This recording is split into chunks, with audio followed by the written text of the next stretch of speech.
I just love the Japanese domestic market. I know this one in particular was built in England, but it's still obviously Honda, a Japanese brand. And I don't know, I started off with a Ford as my first car. Didn't really sit that well with me. I liked it, it was a good run-around car. But I then went on to an EP2 Civic and started to get the bug. It was like a little entry level into it. Unfortunately, that car got written off by a 17-year-old kid who just passed his test, and started looking around, thought, why not upgrade a bit? I've got the payout. I've always wanted to get something a bit sportier. Started looking at Type Rs. This model of Type R had a lot more creature comforts than the previous model. Things like cruise control, comfy seats, and all the rest of that. Automatic like white lights and wipers. So I decided, yeah, let's go for the newer Type R, as it was. This particular Type R is the last of the naturally aspirated 2-litre models, producing 198 horsepower. I've done a lot of work to it since then.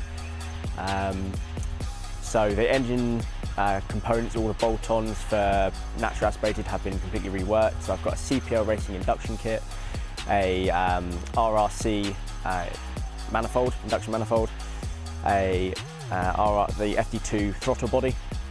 I've changed to the TDI North cams, so I've even gone to the point of changing the cams over.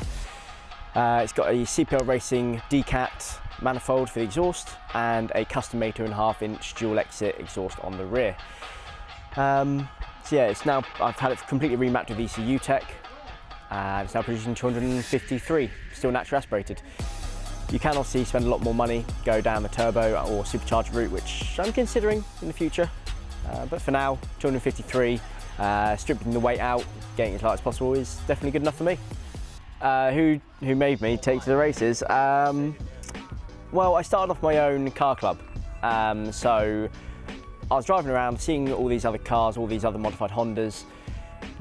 There wasn't really any kind of local organisation, any local club that you can just kind of go, hey, let's get together, I don't know, on a Sunday morning and go for a drive. So I created Hampshire Honda Crew. We've got now on about 600 odd members, all, or at least mostly Hampshire based. And if anyone wants to go to a car show, to the track, wants advice, or anything like that, people just get together through that. This year we're attending JDM Coombe, Jap Fest at Silverstone, and Simply Jap at Bewley. And at Jap Fest and JDM Coombe I'll be going on the track for a couple of sessions each time. Then hopefully later in the year or next year I'll be able to take it out on an actual track day when things reopen. But yeah, it wasn't any particular one person, it was just the club kind of all wanted to go to the shows. First got introduced to the track at a show. Not the best kind of way to do track, you haven't got the best kind of driver level of experience there. But it's a good introductory level, it's pretty cheap to do a few like 20-minute, half-an-hour sessions. So yeah, the club as a whole is what drove me to kind of start going on track. Went on track once and I got the bug, and ever since I've been trying to build the car up to be better and better on the track. I suppose obviously I spoke about the engine modifications. The other modifications done, obviously I've done a lot of suspension work. So I've got yellow speed coilovers all round. I've upgraded the brakes, so I've got Megane RS Brembo calipers, upgraded the discs to ones of 350Z, Ferodo DS2500 pads, Hell braided lines. Obviously I've done some aero work, you can see the canards and the splitter. Whether they actually work is all debatable, haven't got it in a wind tunnel yet, but they look kind of cool and they might work. They might make things worse, I know the argument behind it, but I'm willing to take the risk whether they work or not.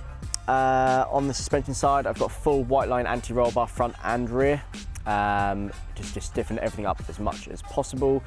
Engine mounts and gearbox mounts are all polyurethaned through the Tegawa polyurethane engine mounts. There's so many things I could probably go into. Tyres, I've got NS2Rs, Nankang NS2Rs on, probably AR1s I'll be changing them to. Yes. Pretty much it for the major modifications. Oh, and the Quaife limited slip diff, that's quite an important one.